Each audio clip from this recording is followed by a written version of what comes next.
தமிழர் நேயர்களுக்கு அன்பு வணக்கம். இன்று நம்மோடு அனைத்து இந்திய அண்ணா திராவிட முன்னேற்ற கழக ஒருங்கிணைப்பு குழுவை சார்ந்த திரு புகழேந்தி இணைந்திருக்கிறார். வாருங்கள் அவரோடு பேசுவோம். சார் வணக்கம்.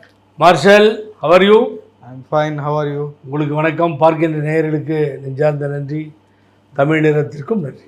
அரசியல் சாணக்கியர் எடப்பாடி பழனிசாமி அவர்கள் சில சாணக்கியத்தனங்களின் மூலம் மீண்டும் 2026 ஆட்சி அமைப்பார் அப்படின்னு செல்லூர் ராஜு சொல்றாரு. செல்லூர் ராஜு ஏதோ கட்சி தலைமைக்கு எதிராக பேசிட்டார், அப்படி பேசிட்டார், இப்படி பேசிட்டார்னு கொஞ்சம் குஷியில் இருந்தீங்க. அவர் அரசியல் சாணக்கியர் எடப்பாடி பக்கம் தான் இருக்கிறேன்னு சொல்லிட்டாரு. கொஞ்ச நாளைக்கு முன்னாடி உண்மையிலே அவரை நான் பாராட்டுறேன். நேத்தியே நண்பர்கிட்ட சொல்லிட்டேன். முந்தானேத்தி பெருந்தலைவர் காமராஜர் பிறந்தநாள் அப்பயே சொன்னேன். இதை சொல்லி எவ்வளவு நேரம் அதில் ஸ்டாண்ட் ஆக போகிறார், நிற்க போகிறாரு தெரியாது. அதுக்கு முதலே நம்ம ஒரு ப்ரெஸ்ஸில் சொல்லிவிடுவோன்னு நான் சொல்லிட்டேன் என் கருத்தை. நான் நினச்ச மாதிரி அவர் ஏகப்பட்ட ஃபோன் கால், அவருக்கு மிரட்டல், உருட்டல், அதுக்கு பின்னாடி இப்படி பேசலாமா அண்ணனை பற்றி அப்படின்னு சொல்லி ஏகப்பட்டது போயிட்டுருக்கு. அவர் வேறு வழி இல்லை அவருக்கு. அவர் என்ன பண்ணிட்டார், ராகுல் காந்திக்கு பிறந்தநாள் வாழ்த்து சொல்லி ஒப்பற்ற தலைவர் ராகுல் காந்தி என்று சொன்னவர் செல்லூர் ராஜு. அந்த வரிகளை எடுத்துட முடியுமா? முடியாது. டெலீட் பண்ணிட்டார். இப்போ வேலைக்காக என்கிட்ட இருக்கேன், நான் வேணால் போட்டு விட்றேனே. இப்போது ராகுல் காந்தி தான் சிறந்த தலைவர்னு சொன்னது செல்லூர் ராஜு. அதை எடுக்க முடியாது. நேத்தி அவர் சொன்னது மார்ஷல் சிறப்பான ஒன்று, மறையாத ஒன்று, அதில் 1000 அர்த்தங்கள் உள்ளது. ரொம்ப தெளிவாக சொன்னார். தெரு தெருவாக வெயிலில் போய் நாங்கள் கட்சிக்காரங்க வியர்வை சிந்த நாங்கள் ஓட்டு கேட்டோம். கூவி கூவி கூவி கேட்டோம். எப்படி? கூவி கூவி கூவி கேட்டோம். போட மாட்டேன்றான். போட்டு போடலையே, 3வது இடத்துக்கு போயிட்டோமே, என்ன பண்ணுறது? எவ்வளோ கஷ்டப்பட்டு நாங்கள் வேலை செஞ்சோம் ஃபீல்டில், யாரும் ஜனங்க ரெஸ்பாண்ட் பண்ணவே இல்லையே அப்படின்னு சொன்னது யார்? நேத்தி செல்லூர் ராஜு அவர்கள். இன்றைக்கி அவர் என்ன பண்ணுறாரு, அவர் மாற்றி பேசிட்டு, அது வேறு விஷயம். அப்போது இன்னொரு வார்த்தையை சொன்னார், ரொம்ப சூப்பராக. அவர் நீங்கள் அதை மறக்க முடியாத வார்த்தைகள், நியாயமானவை. அந்த வார்த்தைகளுக்காக நான் அவரை பாராட்டுகிறேன், புகழ்கிறேன், மதிக்கிறேன். ஒரு சீனியர் மோஸ்ட் அவரும் ஏடிஎம்கேவில். மற்றவங்களாம் வா தம்பின்னு தான் கூப்பிடுவார். எடப்பாடி பழனிசாமியும் வா தம்பின்னு தான் கூப்பிட்டு இருந்தார். அவர் அப்படி தான் எல்லாத்தையும் கூப்பிடுவார். அவர் என்ன பண்ணுறார், நேத்தி இதை சொல்லிவிட்டு, நாங்கள் என்ன சார் இன்றைக்கி பெருந்தலைவர் காமராஜர் பிறந்தநாள், பெருந்தலைவர் காமராஜரா, புரட்சி தலைவர் எம்ஜிஆரா, புரட்சி தலைவர் அம்மாவா, எங்கெல்லாம் பார்த்தா எங்கெல்லாம் இல்லை ஓட்டு விழுமா, அவங்கெல்லாம் கேட்டாங்க விழுந்துச்சு சார், இப்போலாம் யார் சார் கேட்டால் விழுவான்னு சொன்னால் உன்னுடைய தலைவர் யார்? இப்போ நீங்கள் சொன்னீங்களா அந்த வரிக்கு வர 2026 சாணக்கியமாக தலையை பயன்படுத்தி ஒரு பயங்கரமான ஒரு களத்தை அமைத்து நாங்கள் ஆட்சிக்கு வருவோம் அப்படின்னு எடப்பாடி பழனிசாமி சொல்கிறாரு அப்படின்னு சொன்னால், அப்போ அவர் தானே தலைவர், அவரை தானே நீங்கள் தலைவராக ஏற்றுட்ருக்கீங்க, அவர் தானே பொதுச்செயலாளர்னு சொல்லிக்கிறீங்க. அப்போ அவர் தானே இந்த வியூகத்தை வகிக்கிறாரு. அப்போ அந்த வியூகம், களம், அவருக்கு ஏற்பட்ட ஞானோதயம் எல்லாம் இப்போ என்னாச்சு அப்படிங்கிறது தான் செல்லூர் ராஜு என்ன சொல்கிறாரு. நாங்கள் என்ன எம்ஜிஆரா, நாங்கள் என்ன அம்மாவான்றார். புரியுதா? அவர் எடப்பாடி பழனிசாமியை கேட்கல சார், நாங்கள் எங்களை சொல்றாரு. அவர் இப்படி புரிஞ்சுக்கலாமே. எடப்பாடி பழனிசாமி ஃபீல்டுக்கு போகல, ஸோ அதனால நாங்கள் மட்டுமே கேட்டோம், எங்கள் முகத்துக்கு வரல அப்படின்னு சொல்லிருக்கலாம். அப்படி சொல்லியிருக்கணுமே. You are correct. அப்போ அவர் சொல்லியிருக்கணும். பழனிசாமி ஒரு பக்கம் எங்கள் வந்தார போனார, அவர் தொகுதிக்கும் பழனிசாமி எங்கே போகலன்றீங்க? அவரு பொதுவாகவே பழனிசாமி தெருத்திரும் வர முடியலைங்க, வந்திருந்தால் நாங்கள் ஜெயிச்சிருப்போம் கூட சொல்லியிருக்கலாமே. அவர் சொல்கிறதையே தலைமை தானே குற்றச்சாட்டு வைக்கிறாரு. டேய் அப்பா எடப்பாடி பழனிசாமி, ஓ தலைமையை சொல்லி ரோடாக போனோம், வேலைக்காகல தம்பி, எவனும் ஓட்டு போட மாட்டேங்கிறான், கூவி கூவி பார்த்தோம், குயில் போல பாடி பார்த்தோம், கிளி போல குரலை கொடுத்தோம், ஏதோ பண்ணோம், ஒன்றும் வேலை நடக்கலை. காக்கைகள் கூட்டம் போல சேர்ந்து எல்லாம் போன ரோடில் ஒருத்தனும் ஓட்டு போட மாட்டோம். அப்போ யார் தலைவர் உனக்கு? இப்போ யார் கட்சியினுடைய பொதுச் செயலாளர், யாருடைய தலைமை? அதை தான் அவர் செல்லூர் ராஜு அசிங்கமாக அடிச்சிருக்காரு, கேவலமாக பேசியிருக்காரு. இவர் தான் அப்படின்னு சொல்லி என்ன இன்னைக்கு சாணக்கியர்ன்ட்டு சொல்லிட்டாருங்களே சார். இது தாங்க சொல்லிட்டு இருக்கேன். அந்த சாணக்கியன் நேற்று எங்கே போனார்? இன்னைக்கு வந்துட்டாருல்ல, தெளிவுபடுத்திட்டாருல்ல. என்ன தெளிவுபடுத்துறது? நேத்து ஏதோ ஒரு ஃப்ளோல சொல்லிட்டாரு. ஒருவேளை அவருக்கு அந்த உள்நோக்கத்தை செல்லூர் ராஜு நல்ல மனுஷன், தண்ணி இன்னும் அடிக்க மாட்டாரு. இன்னைக்கு தெளிவுபடுத்துறது எனக்கு தெளிவு இல்லாமல் இருந்தாரா? என்ன என்ன பேசிட்டு இருக்கீங்க? நேற்று சொன்னதாங்க கரெக்டு. நீங்கள் ஒரு விஷயத்தை சொல்கிறேன், அவர் இன்னொரு படிகள் இன்னொரு வார்த்தையை சொல்கிறது நான் பாராட்டியிருப்பேன். எலெக்ஷன் பிரச்சாரத்துக்கு பழனிசாமி வராமல் இருந்தால் நிறைய ஓட்டு வந்திருக்கும், நாங்கள் ஜெயிச்சிருப்போம்னு சொல்லியிருந்தாருன்னா சூப்பர். சொல்ல அதை சொல்லியிருக்கணும். அவர் தேர்தல் பிரச்சாரத்துக்கு பழனிசாமி வரக்கூடாது. எல்லா தேர்தல்லையும் தோல்வி. மாநகராட்சி, நகராட்சி, பேரூராட்சி எல்லாம் 0-0-0-0. 90% உள்ளாட்சி திமுக ஓட்டு போச்சு. நாடாளுமன்றம் கம்ப்ளீட்டாக போச்சு. சட்டமன்றமும் ஆட்சி இழந்துட்டோம். எல்லாம் இவர் தான் பல்லழகர், அந்த கல்லழகர் அப்படின்னு சொல்லுவாங்க அங்கே மதுரையில். அது மாதிரி நான் பல்லழகர் வராமல் இருந்தாலே நம்ம ஜெயிச்சிருவோன்னு சொல்லுவார் செல்வராஜ். நான் ஒன்று சொல்லட்டுமா? நீங்கள் நம்புறீங்களா? முதல் எதிர்ப்பு அனைத்து இந்திய அண்ணா திராவிட முன்னேற்ற கழகத்தில் சங்கம் வளர்த்த தமிழ் மண்ணிலே இருந்து செல்லூர் ராஜு என்கின்ற வீரன் இவருக்கு இந்த எதிர்ப்பை தெரிவித்திருக்கிறார். இதுதான் சொன்ன 15 நாளைக்குள்ளார பாருங்கள் வேடிக்கைலான்னு முதல் எதிர்ப்பு குரல் எழுந்து விட்டது. இன்னும் போக போக வேடிக்கைலாம் பாருங்கள். நான் எதிர்பார்த்தது விழுப்புரத்திலிருந்து வரும் பழைய தென்னார்காடு மாவட்டம், அங்கிருந்து தென்னார்காடிலிருந்து ராமசாமி படையாச்சி போன்ற தலைவர்கள் எல்லாம் வாழ்ந்த இடத்திலிருந்து சிவி சண்முகம் என்பவர் எழுப்புவார்னு நினச்சேன். ஆனால் மதுரை மண்ணிலிருந்து அது எழுந்திருக்கு. ஆகவே இங்கேயும் வரும். இனிமேல் ஒன்று ஒன்றா வர ஆரம்பிச்சிடும், கவலைப்படாதீங்க சார். ஒரே ஃபோன் போட்டு தொந்தரவு பண்ணி செல்லூர் ராஜை ஐயோ மாற்றி பேசுங்க, மாற்றி சொல்லுங்கள் அப்படின்னு ஒரு நச்சரிப்புங்க. அதனால் என்ன அவசியம் இன்றைக்கி சொல்ல வேண்டியது? அவர் அதிலே நீங்கள் எடுத்துக்கோங்களேன். இன்றைக்கே அந்த வார்த்தையை அவர் விடணும். ப்ரெஸ்ஸை கூட்டி ஏன் மீட் பண்ணணும்? ப்ரெஸ்ஸை சொல்லி கொடுத்து ராத்திரிலாம் ஓலமிட்டு ஒப்பாரிட்டு அழுது செல்லூர் ராஜு சொல்ல வைத்திருக்கிறார். ஆனால் முதலில் செல்லூர் ராஜு சொன்னது தான் உண்மை. தொப்பி போட்டுட்டு பல்லழகர் கண்ணாடியை போட்டுட்டு எந்த ஃபோர்ஸ் கொடுத்தாலும் மக்கள் எடப்பாடி பழனிசாமி தலைமையை ஏற்றுக்கொள்ள மாட்டார்கள், ஓட்டு போட மாட்டார்கள். 6 முன்னாள் அமைச்சர்கள் போய் பார்த்தாங்க, இணைப்புக்காக வலியுறுத்தினாங்க. அது இல்லைன்னா கழகம் படுத்திட்டு வெளியில் வந்துடுவாங்க அப்படின்லாம் நிறைய பேசுனீங்க. பலர் பேசுனாங்க, நான் பேசல, பலர் பேசுனாங்க. அப்படியே அமுக்கிட்டார் எடப்பாடி பழனிசாமி. யாரும் மூச்சே விடல. அமுக்கலிங்க. இது என்ன தண்ணி உள்ளார போய் மாட்டிட்டு அப்படியே அமுக்கிறதா சார்? க்ளோஸ் ஆகிட்டாங்க சார், வாயை பொத்திக்கிட்டாங்க. ரொம்ப அசிங்கமாக பேசுகிறீங்க. படுக்கை ஏரியாவில் அமுக்கிறது அதெல்லாம் கிடையாது. அமுக்கிறது வேற, இங்கே நடந்த கூத்து வேற. செவுடங்க காதில் ஊதுன சங்கு மாதிரி இருக்க போய் சொல்கிறவங்க சொன்னால் கேட்கறதுக்கு ரெடியாக இல்லை, அதனால் ஏற்றுக்கிறதுக்கு ரெடியாக இல்லை. அதை தாண்டி ஒன்றும் பண்ண முடியாது. என்ன பண்ணுவீங்க? வெயிட் பண்ணுங்க. எப்படி சொல்கிறீங்க நீங்கள்? ஏன் பண்ண முடியாதுன்னு?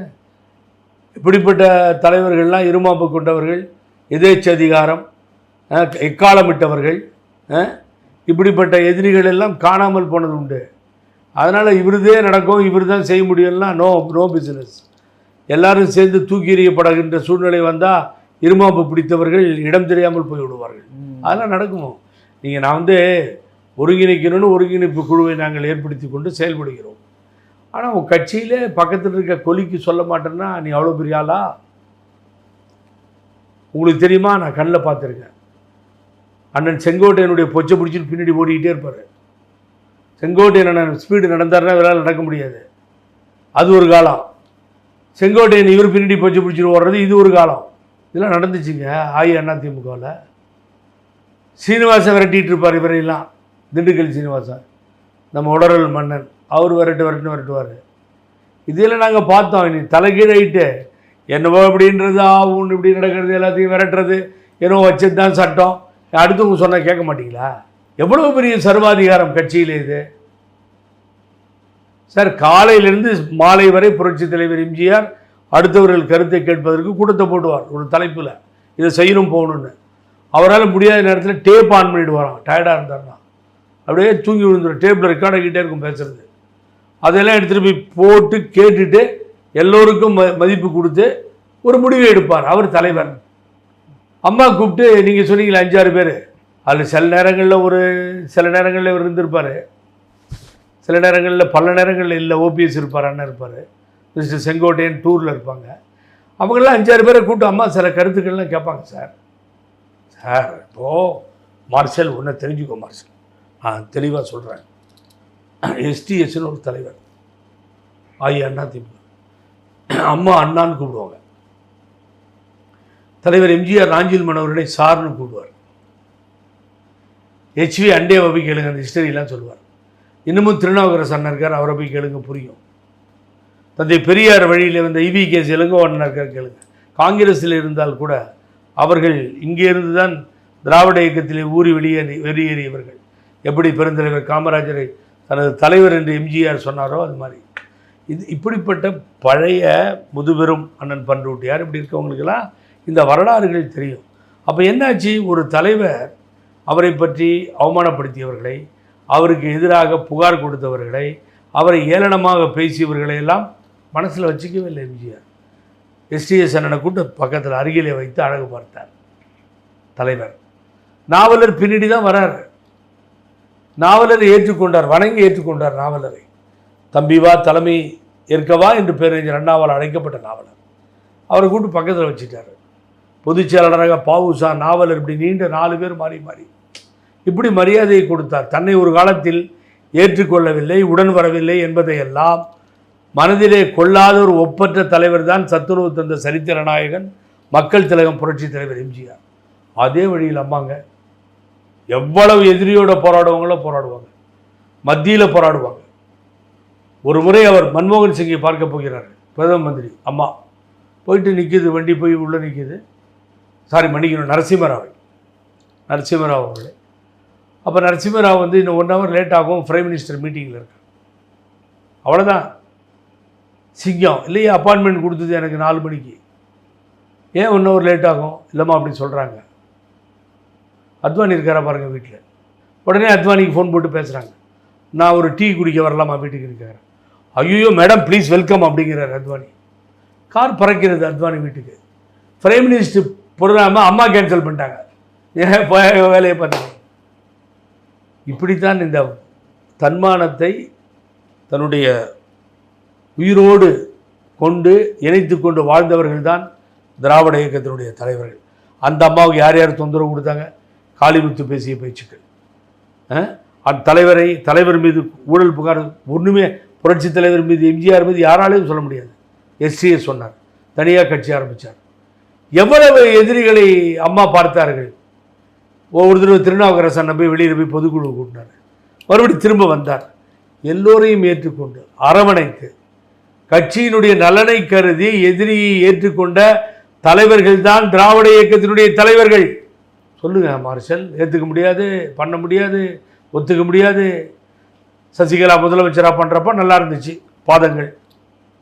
பாதம் அணிந்த பழனிசாமியாக பல்லழகர் மாறினார். இப்போ ஒத்துக்க முடியாது. அப்புறம் OPS ஒத்துக்க முடியாது. உன்னை எதிர்கட்சி தலைவராக உட்கார வச்சு அதில் கையெழுத்து போட்டது OPS ஐயா, உன்னை முதல்வர் வேட்பாளராக அறிவிச்சது OPS. எதுவுமே ஞாபகம் வர மாட்டேங்குதுண்ணா. ஏன்னா சார் பக்கத்தில் இருக்க, நீங்கள் சொல்கிற மாதிரி பக்கத்தில் இருக்க கொலி ஒரு லிமிட்டுக்கு மேலே இல்லை தம்பி சரியாக வராது, எழுச்சி நடைக்கட்டு போயோ ஏடிஎம்கே ஆஃபீஸ் இருந்து வெளியில் நாங்கள் நடத்திட்டு போகிறோன்னு ஒரு முடிவுக்கு வரலாம்ல. அந்த நிலை வரும், வெயிட் பண்ண வரும், வரத்தான் போயிடும். இன்னும் உங்கள் சின்னம்மா அதை புரட்சி பயணம்லாம் போயிருக்கேன். எங்கள் சின்னம்மா, உங்கள் சின்னம்மா, எல்லாருக்கும் சின்னம்மா. சசிகலான்னு நாங்கள் தான் சொல்லுவோம். சசிகலா அவர் நடுராத்திரியில் CV சண்முகம் சொல்லியா சின்னம்மான்னு சொன்னார். சின்னம்மா ஏய் அம்மான்னு சொல், அம்மான்னு சொல், ஏய் சின்னம்மான்னு சொல், சொல்ல சின்னம்மான்ற அம்மா அம்மான்னு சொல்லு. போயிருக்காங்க, அவங்க கிளம்பி போகிறாங்க. இப்போது 3 பேர் சேர்க்குறேன், அதான் 2 பேர் இது வந்து தியாகம் செய்ய தயார், இணைய வேண்டும். அப்போ அவங்க ரொம்ப நல்லா சேர்த்து செய்யணுன்றாங்க.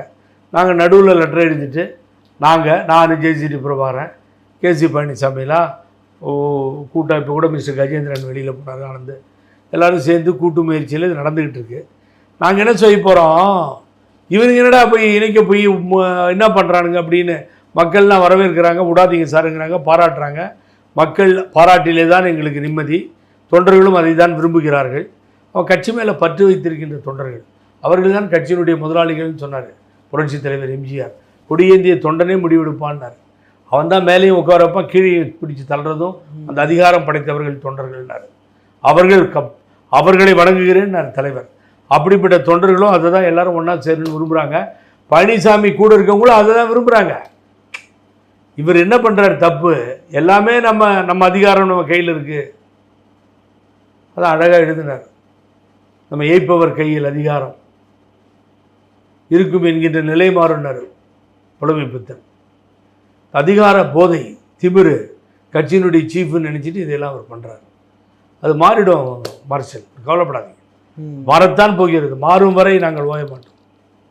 உங்கள் ஒருங்கிணைப்பு குழுவை சார்ந்த கேசி பழனிசாமி அவர்கள் சொல்கிறாரு, எஸ்பி வேலுமணி அவர்கள் தனிப்பட்ட முறையில் பியூஷ் கோயலை சந்தித்து பெங்களூருவில் பேசிக்கிட்டு வந்திருக்கிறார். இருக்கும் பாசிபிலிட்டி. கேசிபி சொல்கிறாருன்னா அதில் அவர் உண்மையை சொல்லுவார், நியாயம் இருக்கும். இன்னொரு ரெண்டாவது விஷயம், இந்த பியூஷ் கோயல் தான் இந்த கோஆர்டினேட்டர், அதாவது கோஆர்டினேஷன், அதாவது இன்ஸ்ட்ருமெண்டேஷன் ஆங்கிலத்தில் சொல்லுவோம். இந்த ஆட்சியில் 4.5 வருஷம் இருந்தப்போ இந்த மத்திய அரசுக்கும் உள்துறை அமைச்சருக்கும் பிரதம மந்திரிக்கும் நடுவில் இந்த வேலுமணி தங்கமணி தான் ஹீரோ. இவர் ஹீரோ இல்லை. மத்திய அரசோட இணைப்போடு இருக்கிறதுக்கு நல்ல ஒரு மத்திய அரசோட ஒரு சுமூகமான உறவை ஏற்படுத்தி கொடுத்தது தங்கமணியும் வேலுமணியும். அதே மாதிரி தான் அடிக்கடி நான் சொல்லுவேன், இறைவன் 2 பொம்மைகள் செய்தான் தான் விளையாட, அவை 2ம் சேர்ந்து ஒரு பொம்மையை செய்தது தாம் விளையாடன்னு சொல்லி ஒரு பாட்டு வரும்ல, கமலஹாசன் சாங். இறைவன் அதெல்லாம் விடுங்க, எழுதியிருக்கான், இந்த ரைம் சொல்கிறேன். அதில் பார்த்தீங்கன்னா அந்த விளையாட்டு பொம்மை தான் இந்த பழனிசாமி, அவங்க 2 பேர்த்துக்கும். ஆகவே அவங்க 2 பேர் தான் இங்கே முக்கியம். 6 பேர் போய் பேசுறதுன்னு சொல்கிறீங்கல்ல, அதெல்லாம் கணக்கில் வராது. எனக்கு தெரியும் என்ன நடக்கும்னு. எல்லாரும் இல்லாதப்போ வேலுமணியும் தங்கமணியும் கூட்டு உட்கார வச்சு 3 பேரும் ஒரே கொடியில் 3 மலர்கள், 2 மலர்கள் அல்ல, இந்த 3 மலர்களும் சேர்ந்து முடிவு பண்ணும். நான் ஒரு ஐடியா சொல்லிட்டேன் உங்களுக்கு. நல்லா சொல்லுங்களேன். எடப்பாடி பழனிசாமி ஒரு ஆப்ஷன் கொடுத்துருக்காரு. என்ன ஆப்ஷன் கேட்டுக்கோங்க. ஓபிஎஸ், சசிகலா, டிடி விதிநகரன் இவங்க 3 பேரையும் கட்சியில் சேர்த்துக்கூடாது, இவர்களுடைய ஆதரவாளர்களை சேர்த்துக்கலாம். ஸோ உங்கள் மேலாம் கோபமாக இருக்காருன்னா நீங்கள்லாம் ஒரு மன்னிப்பு கடிதம் கொடுத்துட்டு அவங்க 3 ஓட்டு தானே, அது 3 தனியாக இருக்கட்டும், மற்றதெல்லாம் நீங்கள்லாம் போய் சேர்ந்துடலாமே. எடப்பாடி பழனிசாமி சுயமரியாதை இயக்கத்தில் வந்தவன், தந்தை பெரியாரால் பெயரிடப்பட்டவன், எங்கள் அப்பாவும் நானும் தலைவானாங்கன்னு தான் சரித்திரமே கிடையாது. யார்கிட்டையும் மன்னிப்பு கேட்கவே மாட்டேன், அது என் உடம்புல ஊர்னது. எவனாவது என்னை மன்னிப்பு கேட்க வேண்டும் என்று சொன்னால் செருப்பால் அடிப்பேன். நான் எந்த தவறும் செய்யாதவன், யாரிடமும் யாசகம் கேட்காதவன். காசு கேட்டு என்னுடைய பிணையெல்லாம் கொடுத்து அம்மாவிடத்திலோ என்னுடைய தாயிடத்தில் என்ன கேட்டாலும் கொடுத்துருப்பார்கள். எம்பியா பண்ணுறேன்னு சொன்னாங்க. அதே மாதிரி சின்ன இடத்துல இப்போயும் இங்கே தான் இருக்காங்க, போயஸ் தோட்டத்தில்.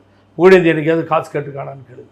ஏதாவது ஒரு நியாயமாக ஒரு நாள் இந்த உட்லண்ட்ஸில் தங்கிட்டு பணம் நான் செட்டில் பண்ணல, ஓபிஎஸ் ஹெல்ப் பண்ணி செட்டில் பண்ணாங்க.